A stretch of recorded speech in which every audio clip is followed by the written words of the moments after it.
ले मछरी ताजा ताजा मछरी।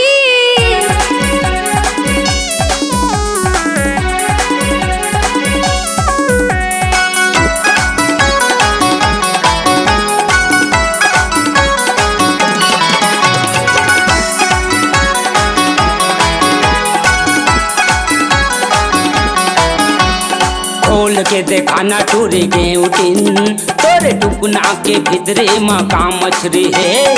खोल के देखाना चोरी के उठिन तोरे टुकना के भीतरे मका मछली है। ऊपर के दिखा था वह छोटे छोटे हो, ऊपर के दिखा था वह छोटे छोटे हो, तरी मोही कहूँ बड़का।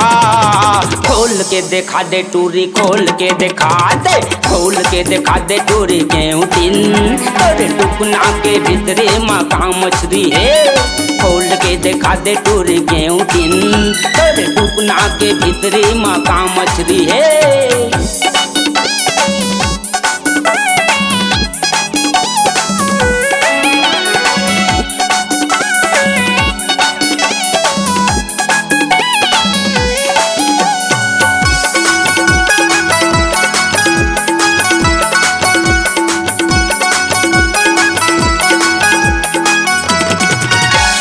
बड़े बड़े होते तो ले लेते तोर में, ले लेते तोर मेर, वो ले लेते तोर में। 5 दफा ऊपरा ले लेते मोर में, ले लेते मोर मेर, वो ले लेते मोर मेर।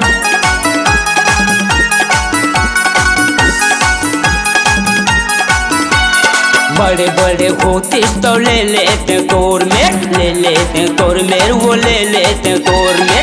5 दफा ऊपरा ले लेते मोर में, ले लेते मोर मेर, वो ले लेते मोर मेर। ऊपर के दिखा था वह छोटे छोटे वो, ऊपर के दिखा था वह छोटे छोटे वो, तरी मोही कहूँ बड़का। खोल के देखा दे थोकन, खोल के देखा दे, खोल के देखा दे टूरी के उठिन तोरे टुकना के भीतरे मका मछली है।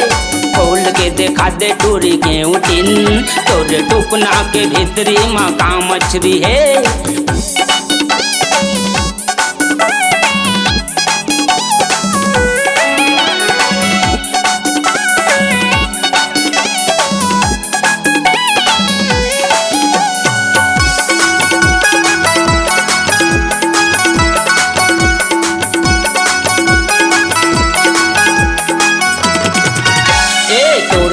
मछली में भारी मजा आते, भारी मजा आते, वो भारी मजा आते।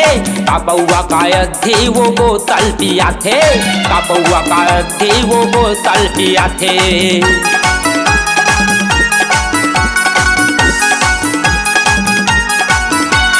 तोर मेर के मछली में भारी मजा आते, भारी मजा आते, वो भारी मजा आते। काबुआ का अधी वो बोतल पियाते, बोतल पियाते, वो बोतल पियाते। फिर ऊपर के दिखा था वह छोटे छोटे वो, ऊपर के दिखा था वह छोटे छोटे वो, तरी मोही कहूँ बड़का। खोल के देखा दे थोकन, खोल के देखा दे, खोल के देखा दे टूरी के उठिन तोरे टुकना के भीतरे मका मछली है। खोल के देखा दे टूरी के उठिन तोरे टुकना के भीतरे मका मछली है।